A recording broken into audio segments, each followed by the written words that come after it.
네, 우리 손원배 교수님께서 처음에서 끝까지 전체를 자세하게 이제 PPT 보여주시면서 말씀 근거해서 다 설명을 해주셨기 때문에 제가 이제 간단하게 조금만 말해도 되지 않을까. 그래서 우리 손원배 교수님 감사합니다. 예, 일단은 선과 악을 알게 하는 지식의 나무다. 아까 정광 목사님 그렇게 말씀하셨는데요. 그러니까 지식의 나무인데 무슨 지식이냐 하는 것이잖아요. 선과 악을 안다 하는 그런 나무. 그러면 하나님은 왜 이 선과 악을 알게 하는 나무를 에덴 동산에 두셨을까 하는 것이죠. 그러니까 이제 뭐 우리가 이제 이 창세기 2장 9절에서 처음으로 언급이 되는데 이제 뭐 목사님 설교에서도 그렇고 우리 손원배 교수님도 그렇고 생명나무와 함께 에덴 동산 그 가운데에 있었다 하는 것이죠. 그러니까 이 나무가 동산의 그 중심에 있었다 하는 것은 뭐 2장 9절이나 2장 16절, 17절, 3장 3절에서 정확하게 성경에서 우리에게 가르쳐 주고 있고 여기에 대해서 우리 손원배 교수님께서 말씀해 주셨습니다. 이렇게 동산 중앙에 위치하게 하신 것은 인간에게 주어진 그 시험에서 중요한 역할을 한다라고 우리가 이제 볼 수 있습니다. 그러니까 하나님께서 이제 이 나무를 첫 번째 이제 두신 목적은 자유의지와 도덕적 책임이 한계가 어딘가 하는 것을 가르쳐 주는 것이죠. 그러니까 이 나무가 결국은 아담과 하와가 자유의지를 행사할 수 있는 기회를 제공했던 것이죠. 뭐 이 나무가 없었다 그러면 먹을까 말까, 또 두셨다고 하더라도 먹지 말라고 말씀 안 하셨다고 그러면 먹을까 안 먹을까 이걸 가지고 거기서 선택의 기로에서 자유의지를 행사할 필요가 없었겠죠. 그러니까 이 아담과 하와가 자유의지를 행사할 수 있는 기회가 이들에게 제공이 되어졌는데 이것은 하나님은 이제 이 아담과 하와를 통하여서 지난번에 우리가 얘기했는데 기계적으로 만들어 놓은 것이 아니라 자유의지를 완벽하게 가진 하나님보다 조금 못한 그런 사람으로 세워주셨다. 그래서 하나님은 순종하는데 기계적인 순종이 아니라 자유의지에 의해서 선택을 해서 순종하는 것, 이것을 하나님이 원하셨던 것이죠. 여러분 여기에서 우리가 한번 깨달아 볼 수 있는 것은 선택이 없다면 순종은 의미가 없다는 것이죠. 그러니까 선택을 해서 하느냐 안 하느냐 여기에 이제 순종의 의미가 나타난다는 것인데요. 우리 신명기 30장 19절을 한번 보실까요? 신명기 30장 19절. 내가 오늘날 천지를 불러서 너희에게 증거를 삼노라. 내가 생명과 사명과 복과 저주를 너 앞에 두었은즉 너와 네 자손이 살기 위하여 생명을 택하고. 그러니까 여기서는 택하라. 그러니까 물론 이게 선택이 없다고 그러면 순종은 의미가 없었다. 이것을 우리에게 가르쳐 주는 것이 선악과를 하나님의 에덴 동산에 주신 이유가 아닌가. 그리고요 또 하나 이유는 하나님께서는 이 나무의 열매를 먹지 말라라고 2장 17절에서 아까 우리 손원배 교수님과 함께 읽으셨는데요. 이것은 우리에게 가르치는 것은 창조주와 인간의 권위가 다르다. 그래서 여기서는 하나님이 창조주로서의 인간, 그 창조주로서 권위를 확립하신 것, 이것은 바로 이 명령이 단순해 보이지만 하나님께서 하나님과 인간의 기준을 결정하신다 하는 것을 강조하고 있는 것이죠.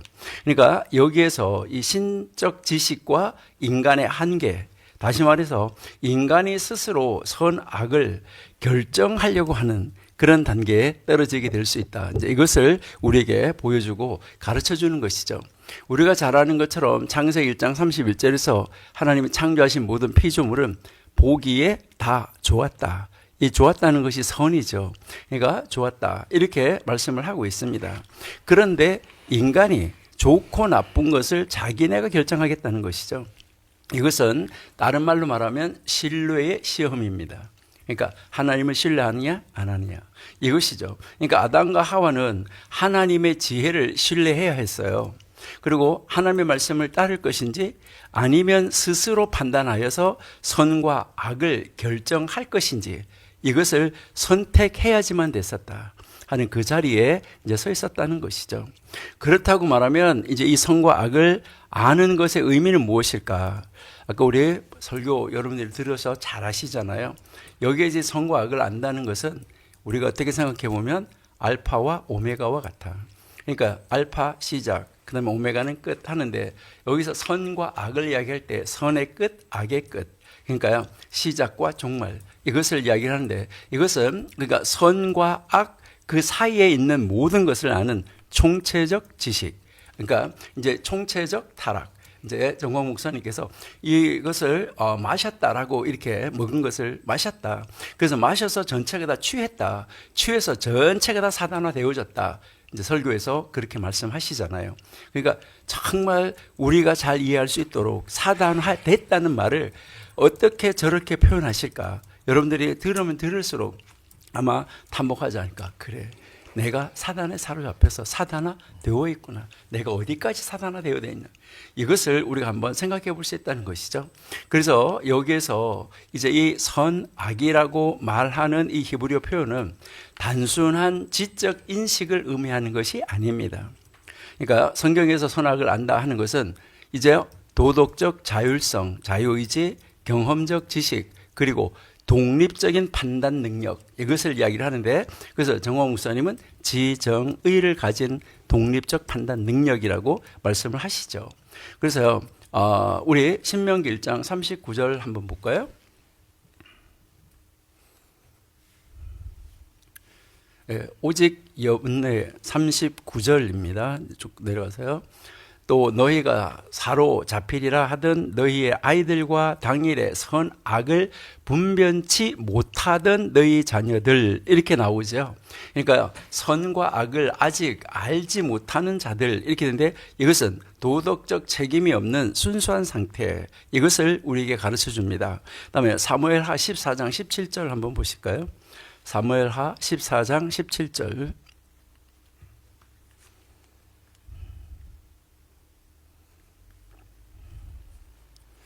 네, 계집종이 또 스스로 말하기를 내 주 왕의 말씀이 나의 위로가 되기를 원한다 하였사오니 이는 내 주 왕께서 하나님의 사자같이 선과 악을 분간하심이니이다. 여기서 다윗 왕은 선과 악을 분별할 줄 아는 자, 여기서 이게 분별할 줄 아는 자라고 이야기할 때 이것은 자기의 독립된 다윗 왕의 지정의가 아니라 하나님에게 사로잡혀서 하나님의 의지로 아는 자. 그래서 이것을 이야기할 때 여기서는 통치자로서의 여기서는 판단 능력을 이야기를 하고 있습니다. 그렇기 때문에 이 선과 악을 알게 하는 나무는 하나님과 무관하게 도덕적 기준을 스스로 결정하는 능력 이것을 이제 우리가 뭘 말하냐면 바로 이제 이 선악을 알게 하는 나무다.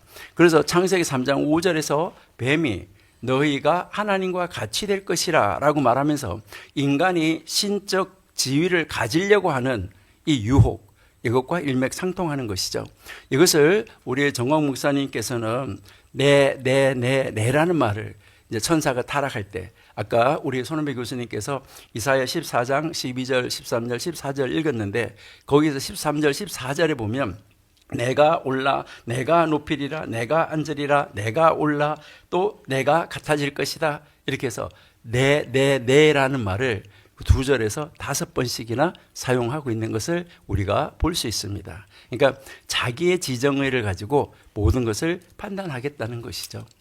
이러한 사상은 이 메소포타미아 문헌에서도 지혜와 이 신적 지식이 주로 왕권과 연관되어지는 것을 우리가 알 수가 있고요. 창세기 3장에서 이 아담과 하와가 나무의 열매를 먹으려고 한 것은 하나님의 허락 없이 신적 지혜를 취하려고 한 것과 같아. 그래서 그것을 인간에게 이제 충동질한 것, 이것이 바로 자기가 타락했던 그 순서 그대로 지금 이제 인간에게 이제 유혹을 했던 그 유혹의 손길, 공중의 권세 잡은 자, 지금도 마찬가지가 되겠죠? 그렇다고 하면 이 나무가 우리에게 가르쳐주는 교훈은 무엇일까? 이 나무를 통해서 하나님이 우리에게 가르치는 교훈은 목사님의 설교를 여러분 잘 들어보시면은 인간은 하나님께 의존해야 한다. 이것을 가르쳐주고 있습니다. 아담과 하와는 하나님의 지혜를 신뢰해야 했으나 결국 자기의 지정의 자기 판단을 따랐다는 것이죠. 이 원리는 성경 전체에 걸쳐서 반복이 되어지는데 우리 잠언 3장 5절 6절 한번 보실까요? 잠언 3장 5절 6절.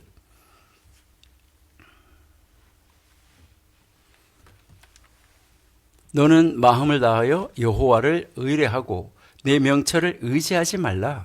너는 6절 너는 범사의 그를 인정하라. 그리하면 내 길을 지도하시리라 라고 우리에게 가르쳐주고 있습니다. 그래서 여기에서 이제 우리 인간은 하나님께 의존해야 된다 하는 것이고요. 여기에서 이제 우리 인간들이 무엇을 자기가 선과 악을 판단하려고 하는 것, 이것은 도덕적 자율성과 하나님의 지혜 사이에 갈등에서 나타나는데, 이 충동질 하는 사람이 도덕적 자율성에다 충동질하죠. 너도 그래, 너도 그래, 이렇게 한다는 것이죠. 그러니까 인간이 선과 악을 스스로 결정하려고 한 거, 바로 이것이 타락의 본질이고 기본적인 아주 최초의 죄다라는 것이죠. 그런데 예수님은 어땠었냐 하는 것이잖아요.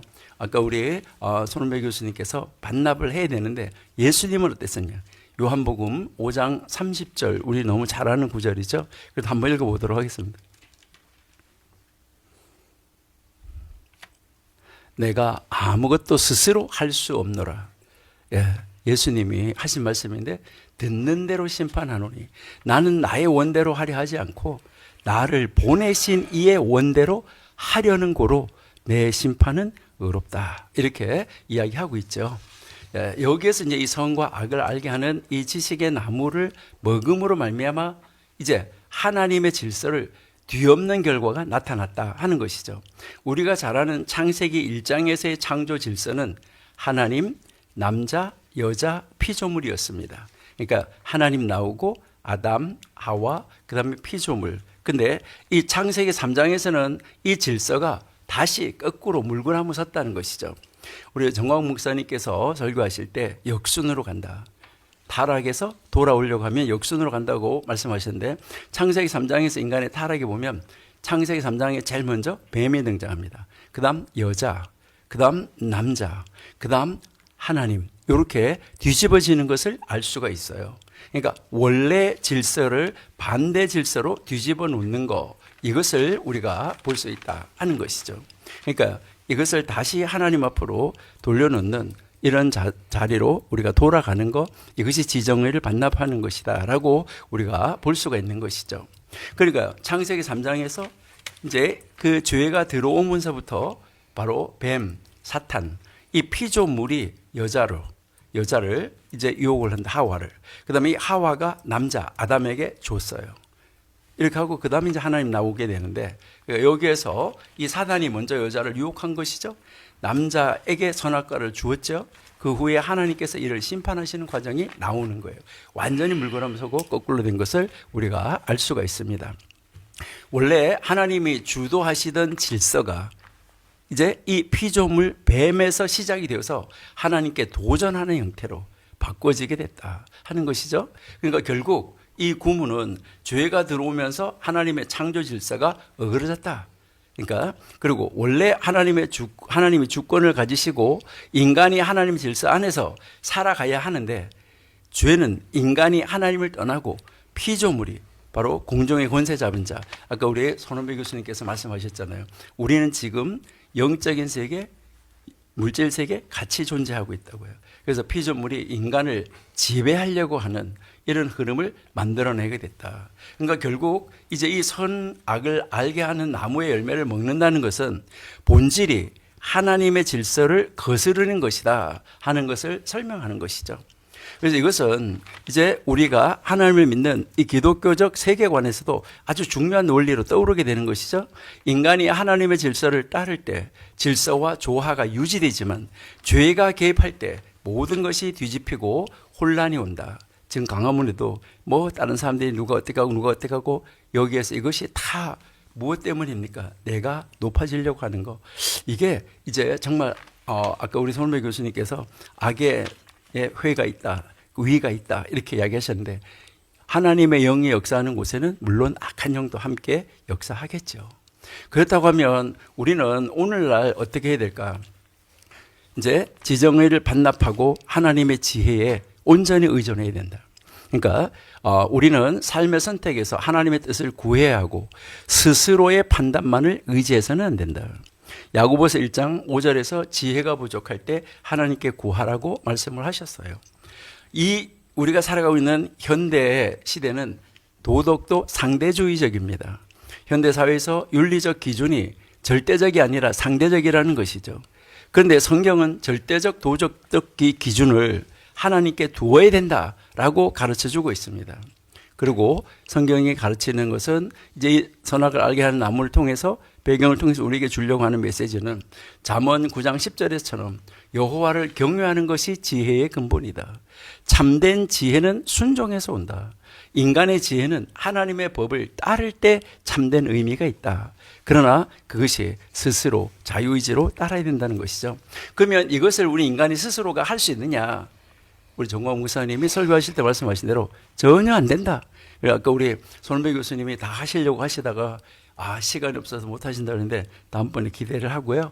여기서 우리가 말하는 것은 예수님을 통한 회복이다. 그래서 예수님은 아담과 달리 완전하게 온전하게 하나님께 순종하셨다. 이게 로마서 5장 19절이죠. 우리 같이 한번 보실까요? 로마서 5장 19절.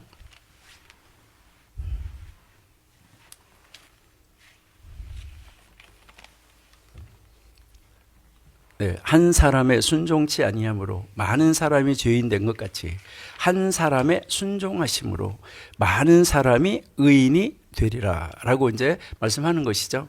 한 사람의 자기 자신의 지정의, 그러면 이제 하나님의 지정의 순종, 이렇게 대비를 이루는 것을 볼 수 있죠. 이렇게 해서 그 하나님의 지정의로 순종으로 나가는 것은 누가복음 22장 42절에서 말씀하시는 대로 내 뜻대로 마옵시고 아버지의 뜻대로 하옵소서라고 기도하는 것이죠. 여기에서 첫 아담의 실패를 둘째 아담, 바로 예수님께서 이것을 바로잡으셨다.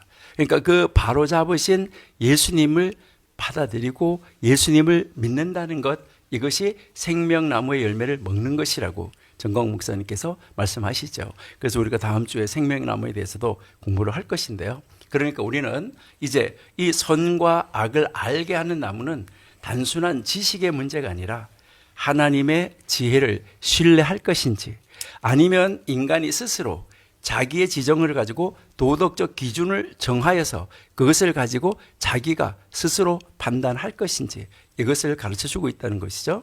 그래서 성경 전체에서 강조하고 있는, 가르치고 있는 이 교훈은 하나님께 대한 순종과 하나님을 의존하는 것, 이것이 중요하다. 바로 이것은 바로 둘째 아담으로 오신 예수 그리스도의 삶을 통해서 온전히 구현되어졌으니까 우리는 예수 안에서 예수님과 함께 예수님에 의해서 살아야 된다 하는 것을 우리에게 가르쳐 주는 것은 이미 창세기 2장 3장을 통하여서 이제 이 선악을 알게 하는 지식의 나무와 이 생명나무가 있어야 됐고 왜 그렇게 했었는지, 이것을 통해서 우리에게 온전히 하나님만을 신뢰해야 된다는 것, 이것을 가르쳐주고 있는 귀한 말씀을 우리 목사님께서 정말 아주 이해하기 쉽게 쭉 풀어서 이제 이렇게 설명을 해 주신 것을 정말 감사하게 생각하고, 우리는 그 설교를 반복해서 들으면서 하나님이 이렇게 말씀하시는데 나는 어디쯤 있나, 이것을 생각하시면서